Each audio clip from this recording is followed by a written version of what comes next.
இன்னைக்கு யாருடைய பிறந்த தினம்? அவங்க யாரு? சாவித்ரிபாய் பூலேன்றவங்க யாரு? Very good. இந்தியாவின் முதல் பெண்ணாசிரியர். அவங்க எந்த ஆண்டு பிறந்தாங்க? 1831ஆம் ஆண்டு ஜனவரி 3ஆம் நாள் பிறந்தாங்க. இவங்க பிறந்த மாநிலம் பார்த்தீங்கன்னா மகாராஷ்டிரா மாநிலம். இவங்களுடைய கணவர் பெயர் ஜோதிராவ் பூலே. இவங்க எதுக்காகலாம் போராடினாங்க? குழந்தை திருமணத்தை எதிர்த்து போராடினாங்க. பெண்கள் கல்வி கற்க வேண்டும்னு போராடினாங்க. அடுத்து கணவனை இழந்த பெண்களுக்கு மொட்டை அடிக்கக்கூடாதுன்னு போராடினாங்க. அதுக்கப்புறம் பெண் குழந்தைகள் எல்லாருமே கட்டாயம் என்ன செய்யணும்? பள்ளிக்கூடம் போகணும், குழந்தை திருமணத்தை தடுக்கணும் அப்படின்னு சொன்னாங்க. அவங்க எழுதின கவிதையில் முக்கியமான வரிகள் பாரு. போ கல்வி கல், சொந்த காலில் நில், சோர்வு இல்லாமல் உழை, ஞானத்தை செல்வத்தை சேர், அறிவில்லாமல் போனால் அனைத்தும் அழியும், இன்னமும் சோம்பேறியாக அமர்ந்திருக்காதே, போய் கல்வி பெறுக அப்படின்னு ஆணித்தரமாக சொல்கிறாங்க. கணவனை இழந்த பெண்களுக்கு ஆதரவு இல்லத்தை தொடங்கியிருக்காங்க. மொத்தம் இவங்க ஆரம்பித்த பள்ளிக்கூடம் எத்தனை? 18 பள்ளிகள். எத்தனை பள்ளிக்கூடத்தை தொடங்கினாங்க? இந்த சாவித்ரிபாய் பூலேயோட கதையை நம்ம சொல்லும் போது எடுத்தோடனே இவங்க யாருன்னு சொல்லாமல் என்ன செய்கிறாங்க? கதையை ஆரம்பிக்கிறாங்க. ஒரு டீச்சர் கையில் ஒரு புத்தகம் வச்சுருக்காங்க. அவங்க சாலையில் என்ன செய்கிறாங்க? நடந்து வேகமாக போய்கிட்டே இருக்காங்க. நிறைய பேர் கூட்டமாக அவங்கள வழிமறித்து சிங்கமாக என்ன செய்கிறாங்க? திட்டுறாங்க. அதெல்லாம் காதில் வாங்காமல் அவங்க வேகமாக நடந்து போகிறாங்க. தெருமுனையில் போய் திரும்பி பார்க்குறாங்க. கொஞ்சம் கூட எதிர்பார்க்காத நேரத்தில் அவங்க மேலே என்ன கரைச்சி ஊற்றிட்டாங்க? அதையும் உதறி விட்டுட்டு போயிடுறாங்க. அவங்க நடந்து போகும்போது அவங்க வர எல்லா பேரும் திட்டுறாங்களா வழிநட்டுக்க.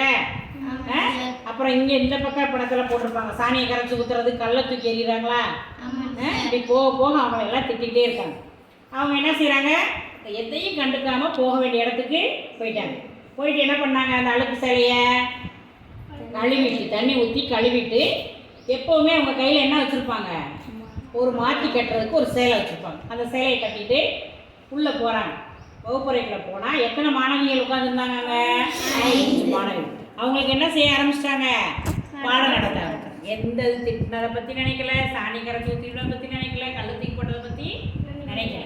அவங்க பாட்டு பாடம் நடத்தினாங்க. அந்த டீச்சர் யாருன்னு பார்த்தா அவங்க யார்? அவங்க தான் சாவித்ரிபாய் பூலே, இந்தியாவோட முதல் பெண்ணாசிரியர். இவங்க தான் பெண்களுக்கான முத பள்ளிக்கூடத்தை தரவாங்க.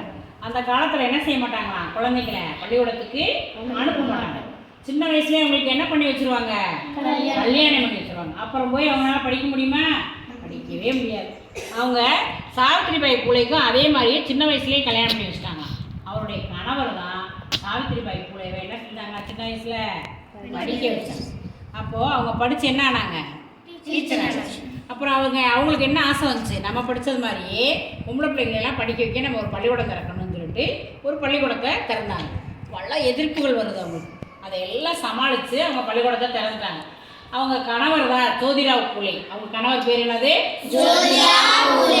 அடுத்தடுத்து 3 ஸ்கூலை தொடங்கிடுறாங்க. அதுவும் பெண் குழந்தைகளுக்கான பள்ளி.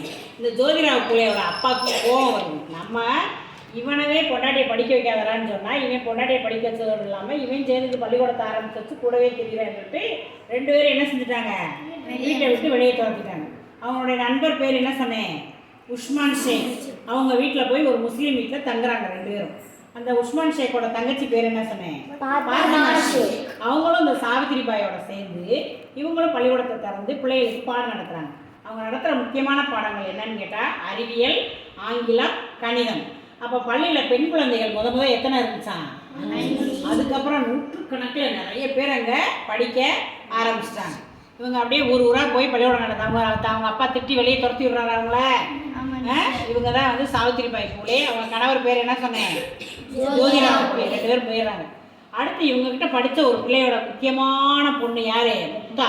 அந்த முக்தான்ற பொண்ணு அப்படி மனசில் எவ்வளோ கஷ்டம் இருந்துச்சுன்னா, ஒடுக்கப்பட்ட பெண்களை பற்றி அவங்களுக்கு என்னென்ன கஷ்டம் வருதுன்னு ஒரு கட்டுரை எழுதிருக்கு. அப்போ சாவித்ரிபாய் இப்படி பிள்ளைகளை முன்னேற்றி இருக்காங்கன்னு சொல்லிட்டு ஆங்கில அரசியலுடைய கல்வித்திறமையை பாராட்டி இவங்களுக்கு என்ன பரிசு பட்டம் கொடுத்தாங்க? சிறந்த ஆசிரியர்ங்கிற பட்டம் கொடுத்தாங்க. இந்த அம்மா நினைக்கிறாங்க, சின்ன குழந்தைங்களுக்கு மட்டும் நம்ம பாடம் நடத்தினா போதாது, இந்த ஊரில் இருக்க பெரிய பெண்களுக்கும் நம்ம என்ன செய்யணும்? பாடம் நடத்தணும். அவங்கெல்லாம் பகல் நேரத்தில் வேலைக்கு தோட்ட வேலைக்கு போயிடுறாங்க. அதனால் இரவு நேரமும் பள்ளிக்கூடத்தை திறந்து வச்சு அவங்களுக்காக என்ன நடத்துனாங்க? பாடம் நடத்துனாங்க. இரவு பள்ளிக்கூடம் தான் முஸ்லீம் வீட்டில் வந்து தங்கியிருக்கிறாங்க. இப்போ கணவனை இழந்த பெண்களுக்கெல்லாம் என்ன செஞ்சுருவாங்களா அந்த காலத்தில்? தலையை மொட்டை அடி, அதெல்லாம் செய்யக்கூடாது, மொட்டை அடிக்கக்கூடாதுன்னு போராடினாங்க. பல போராட்டங்களை செய்த பெருமைக்குரியவர் இந்த சாவித்திரிபாய் பூலே. 180 ஆண்டுகளுக்கு முன்னாடியே பெண் குழந்தைகள் கல்வி கற்கணுன்றதுல ரொம்ப ஆர்வமாக இருந்திருக்காங்க. அவர் எழுதின முக்கியமான வரிகள் இன்னைக்கு நமக்கு பொருத்தமானது என்னன்னு கேட்டால், கல்விதான் நமக்கான ஒரே வழி. சொல்லுங்க. ஆயுதம். சுதந்திரமாக வாழ கல்வி அறிவு அவசியம்.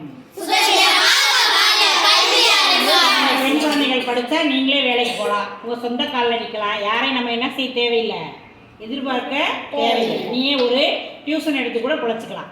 4 பேருக்கு சொல்லி கொடுத்தா நமக்கு புண்ணியம் தான் கிடைக்கும். அப்போ இன்றைய பெண் குழந்தைகள் நாளைய சமுதாயத்தை உருவாக்க போகிறீங்க. நீங்கள்லாம் ஒவ்வொருத்தரும் என்னென்ன ஆகலாம்? ஆசிரியர் ஆகலாம், மருத்துவர் ஆகலாம், விஞ்ஞானி ஆகலாம், மாவட்ட ஆட்சியர் ஆகலாம், முதல்வர் ஆகலாம், பிரதமர் ஆகலாம். எந்த வேலைக்கு வேணாலும் நம்ம போகலாம். இந்த தொழில்னால் எந்த தொழிலும் கேவலமாக நினைக்கவே கூடாது. ஆனால் நமக்கு தேவை அதற்கான அடித்தளம் எது? கல்வி.